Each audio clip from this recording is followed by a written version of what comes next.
started whenever you're ready, Coach. All right, guys, tell the truth Monday. I thought our team, just like I said after the game, competed very hard, prepared well. The will to win on the sideline was there throughout 60 minutes of the game, evident on our last drive by the offense, a 15-play drive. A lot of young players got a lot of valuable playing time, competed very hard. I give Alabama credit, outstanding football team. They played a great game. There's some great players on that football team. And but you know what? We got to bounce back today. We got to get ready for Florida. Another great football team on the road, explosive offense. Some of the things that we have to eliminate, and obviously, as I said all season, explosive plays, especially in the passing game. Got to get better pressure on the quarterback. I was pleased that offense scored 17 points.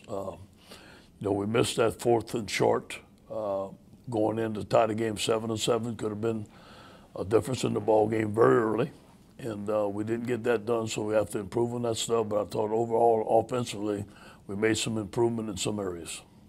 Any questions? Hey, good afternoon, Coach. Is there any advantage to getting Max Johnson a start in a game and knowing that he's going to be a full-time starter in a week? Yeah, I think that's something that we're going to give consideration to this week and look at it. I thought Max played very well. I thought also TJ did some things. That is something we're going to give consideration for this week.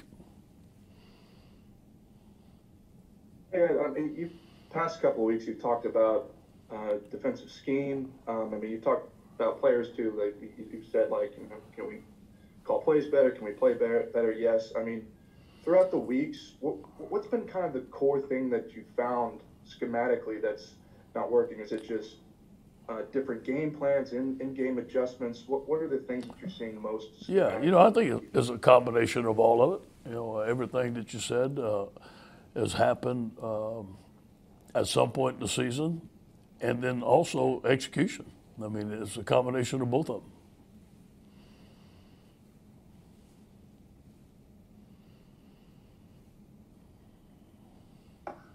Hey, Coach. Ed, New Orleans. Good afternoon. Coach, do you think based on all the people you lost in the NFL to the draft and all the people you've lost from the summer on to now, that the expectation for this team was too high, and why are you so bullish on the future? Because I'm a competitor, and we had LSU. But you know what? It's hard for me to look at, hey, this is what we lost, this is what we don't have. I always kind of look at what we do have, and I do believe we have some outstanding freshmen. Now we need to learn how to play. And, it all started out with playing poor defense in the beginning of the year. And we were playing good offense. We were scoring 40, 41 points, and then Miles Brennan got hurt. So there was a lot of blows throughout the year that this team took, but I still think there's fight. I still think that we have a great recruiting class. I love the freshmen that we have on this football team, and I think that with 1 or 2 recruiting classes, we will build championship teams again. I feel like we can do it. I think maybe 3 years ago after we lost to Troy, nobody would ever predict that we would win a national championship, have one of the best football teams in the history of football. We did it, so I do believe we can do it again.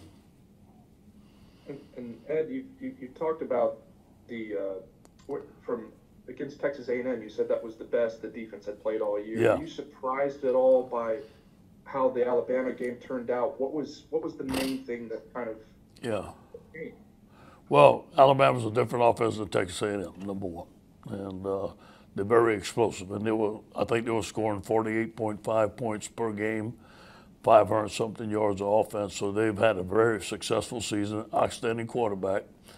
I was surprised that we couldn't get a better rush on them, to be honest with you. I was real disappointed that we jumped off sides 3 or 4 times, I think twice on 4th down, and then again, the ability to stop the explosive plays. I thought they were going to make some plays, but, in the second half when Stingley was on Devontae, I thought he did a pretty good job. I wish we could have got him on Devontae more in the first half.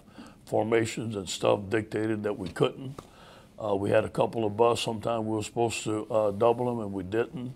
So there were some misassignments, some errors on that part. But you got to give them credit. They made the plays. Coach, Coach. Kind of got a little bit of a two-parter for you. I mean, we kind of noticed that Stingley was, kind of limping a little bit in the second half. I mean, just kind of what's his status moving forward, and also, this obviously this season hasn't gone exactly the way you guys had hoped. But I'm just curious, just how much you're talking about building confidence and momentum for 2021. With your younger players in particular, just where those yeah. First of all, Stingley had a slight injury in the beginning. I think it maybe been the second quarter or something like that, and he came back and he fought. I think he's going to be fine. I talked to Jack this morning, so he's going to be at practice today. We don't talk about 2021. We talk about finishing 2020. I got to give credit for all these guys that stayed, that didn't opt out. We want to finish strong. I think that you saw the willingness to compete to the very end against a very good football team was there, and I expect that throughout the season. Hey, Coach, good morning. Couple of quick questions for you, if I can. First off, Missouri, you were first and goal, a few inches away to win the game, and last couple of weeks, your first possession of the game, you've been marching down the field, but short yardage has just killed these drives. Yes. Just what's your evaluation of the short yardage this year, and when Scott Linehan's supposed to be, this is his specialty in terms of moving the ball? Well, short yardage is still, Steve. Scott is third down, but not third down and short.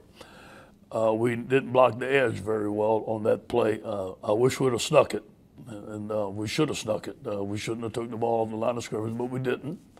We thought we had a play there. We missed. We had a cut block. The guy jumped around it and made a tackle for a loss, but that was a very decisive play. I'm not saying it would change the outcome of the game, but it could have put us up 7-7 against the number one team in the country. It gave us a little momentum.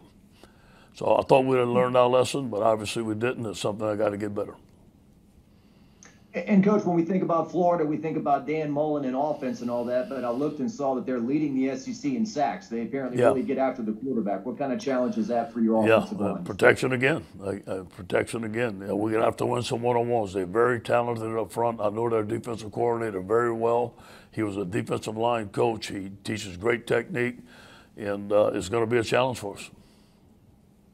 And at first, just didn't look like Jordan Tolles was on the sideline. At least I couldn't see him Saturday. What's his kind of status right now? Yeah, I think Jordan's going to be fine. I think he should be back for this week. Okay. And then also, obviously your offense did have to change when Miles Brennan went down and whatnot. So I'm curious, does the way you judge how your offensive staff's doing, all these things, does that change when the season changed, when you rely on two freshmen? Those are all things, Brody. When the season's over, I'm going to look at it. But right now, our focus is on Florida. Hey, Coach Garland Gillen here in New Orleans. You have 20 verbal commits for your 2021 class. Are you going to reassess maybe who gets those last spots because of what's happened on your offensive line? The depth hasn't been there this year, and probably could say it's not one of their better performances this season. Is that something you're trying to get with the line? Yeah, obviously offensive line is a priority for us. And we only have one commitment right now. So, yes, there's a sense of urgency there. I do believe we're in on some big-time players. I do believe we're going to have success on one or two. We may need a junior college player or maybe a graduate transfer in that area. So I have to hold a couple of scholarships for graduate transfers. We had a roster management meeting this morning, and that subject did come up.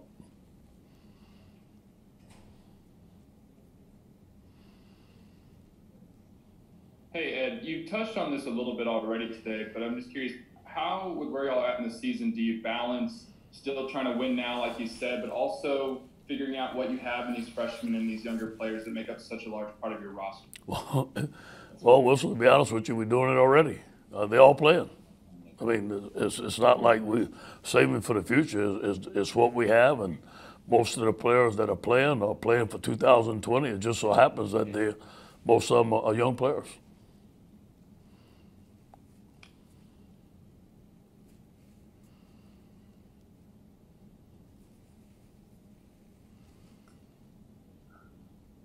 Go Nation.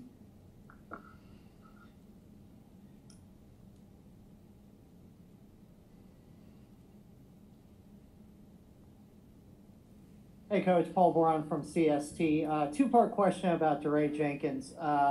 What drew you guys to him in recruiting, And what can you say about his development, especially this year, but since he's been on campus? I'm very proud of Dre Jenkins. He had some hardships, losing his mother, and he never blinked. Got a great coach, high school coach, great family. Has turned into be one of our team leaders. Has developed. Came here from junior high school. We liked it. We liked his tape. We liked the way he caught the ball. We liked the way he ran routes. Has developed into an outstanding receiver and really one of our team leaders. He's one of my favorite stories at all. To see how much he's grown as an individual here at LSU.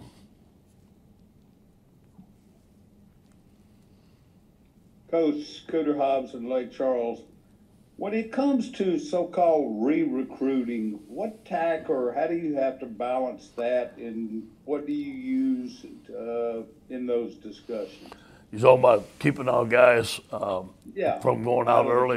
Yeah. Well, we're doing it. We're doing it. I promise you, doing it on a daily basis. And I've talked to most of the guys that about coming back.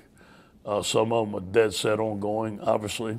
Some of them are still considering coming back, so we're still talking to them on a daily basis. Obviously, you have to worry about the season here, but that has been addressed with most of our players on that. We want them to come back. We'd love them to come back and where they're at and talking to their families.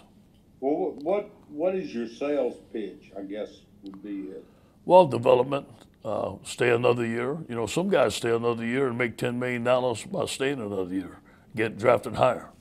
It all depends where they're at, where the draft grade comes back, if they're first round, second round, third round, lower round player, and maybe come back and have another year and develop and get drafted higher.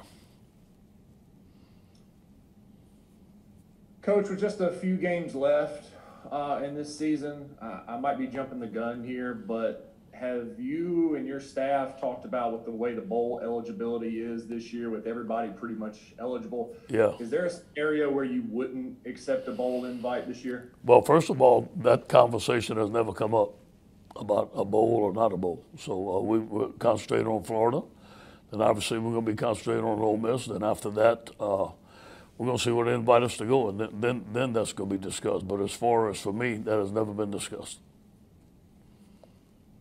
Hey, Coach, this is Shea Dixon with 24/7 Sports. What have you liked about Max? You said that you'll think about, maybe starting him this weekend. From the times he's been able to come in the game, how much has he developed, and what does he do well out there? Yeah, I thought he looked his best against Alabama. I thought he was crisp. I thought he went through his progression well. I thought his ball came out very well, and he threw very catchable balls. He can scramble. He can run. I think he's tough. He's a hard worker. So is TJ. I think both of those guys are very similar. I thought Max played his best game. Hey, Ed in New Orleans again. Couple of questions. How long do you think it takes for a player to figure this league out, no matter how good a player they are in high school? Yeah. And two, will the opt-out mania change the way you recruit now?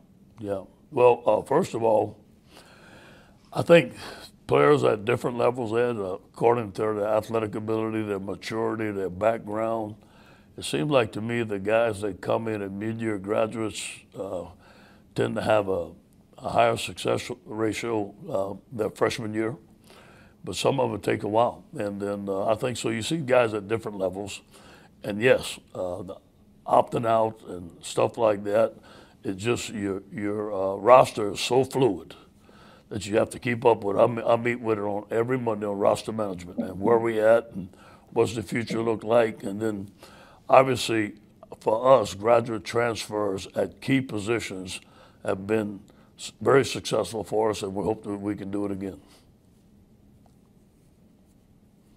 Coach, would you like to go to a bowl if that happens? And what's some of the things that, like the extra practice, another chance to play? Yeah, sure. Another chance to compete, another chance for young players to get better, more practice time. Sure, I always like another game would be great with me.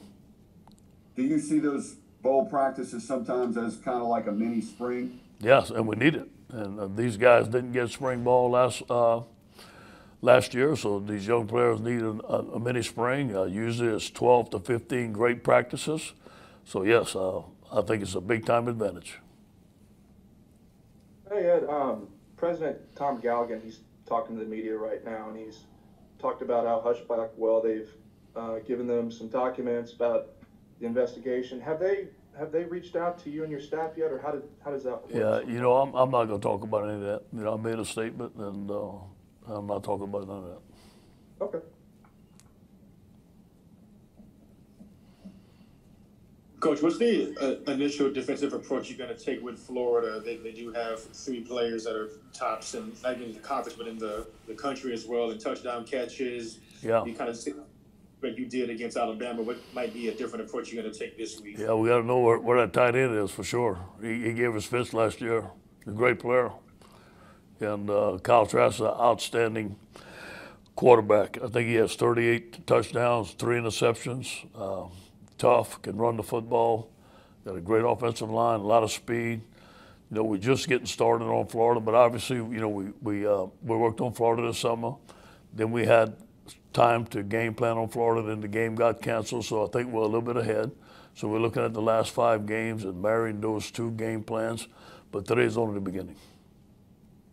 Hey, Coach, Steve Moulton, WZZN.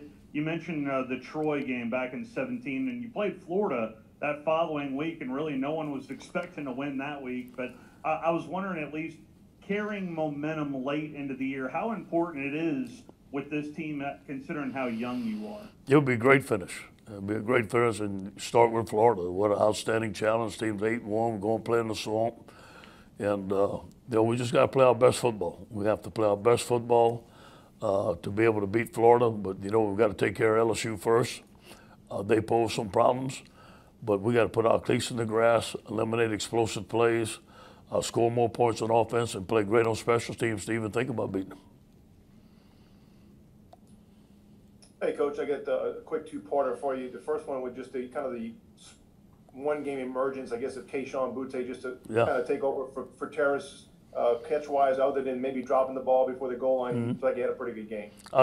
Outstanding. And we've been pleased with Keyshawn ever since he come in. And the day that Jamar Chase left, he had a great day out there, and he battled through some injuries and stuff like that. I'm glad to see we're getting him the ball. I think he's going to be a fantastic football player for us. The second part was just on Trey Bradford. Was that more of an emergence during practice through the week, or is Chris Curry hurt? No, it's something we wanted to do. We wanted to throw him the wheel route on the backfield. That was specific plays for him. You know, Trey could even be a slot receiver. He's that talented. I talked to him a little bit, maybe playing running back, maybe playing some receiver, and he's open to it. So it may be something that we can do with him in the future. Hey, Coach, this is Josh Sibley with Louisiana Gridiron Football. You mentioned earlier seeing Kyle Pitts and him giving you guys fits. Has there been any game plan, maybe throwing Eric in with the scout team offense to give the defense maybe some of that same look with a 6'6", 240-pound tight end? Yeah, it'd be a good idea. It'd be a good idea, but I don't think that Coach Ensminger wants to give him up for the scout team. And I got a couple as well. I guess we'll probably close out. We're getting close to Kyle Trask. What makes him such a unique and have so much success this season? You know, I had a great opportunity on my year off. Dan Muller and I have a great relationship. He was a GA at Syracuse when I was leaving to go at USC. I've always thought he was an outstanding coach. I knew his offensive line coach, so they asked me to go speak at their clinic. I spent 4 days there, and I asked him in recruiting, and we talked about recruiting, he and I asked him, what is the number one factor you look in the quarterback? He did not hesitate. He said toughness, and the guy's tough. He's tough. He's a competitor. He found him. He's a diamond in the rough. I think that, you look at 38 touchdowns to 3 interceptions, the way he operates, the way he finds the guys. Dan's a great game day caller. He knows exactly what to do with his quarterback. So I think it's a combination of a great quarterback and a great caller. And then finally, you had some players on your team had really good success last year. And I know, obviously, the guys around them helped that. but this year they've struggled, and you alluded to it early. Maybe having that defensive letdown right out of the gate. Do you feel like that's been a long-term factor it's kind of lingered maybe longer than it should as far as your team performance? You talking about during the game, like to kind of have the expectations of a national championship, and then to have that just steep drop off so fast. Do you feel like that's kind of changed their mindset in a way that's made them less competitive, maybe less motivated? I didn't see that in practice. I'm telling you, we had some great practice last week. Last Wednesday was one of our best practices. Tommy Moffett monitors their energy, their output during practice. There has not been a drop off, so that hasn't been. I got to give the players credit. They've hung in there and they've practiced and played hard for us. Hey, Coach, when you see John Emery rip off a run like that against the #1 team in the country, an electric run, everything that we heard about the guy, why don't we see more of that, or what is the secret to getting more of that out of him? And we should. And, we ran the stretch out of the pistol. It was an outside zone. We haven't run enough of it. And it was blocked very well. And we should do more of it.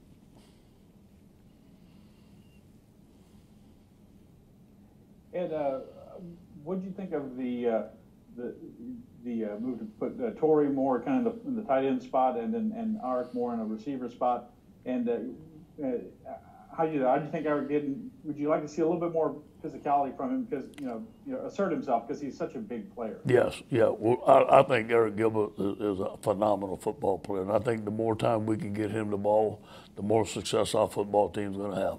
It was very good to have Torrey Carter in there to see his physicality on offense and also catch the ball on the bootlegs and turn it up and then, be very physical on collision. So I think the combination of those two guys in the game is very helpful to us. Coach, have there been any players, not necessarily this weekend, but throughout the season that were about to opt out, about to transfer, that you were able to bring back and convince to stay? Has that happened?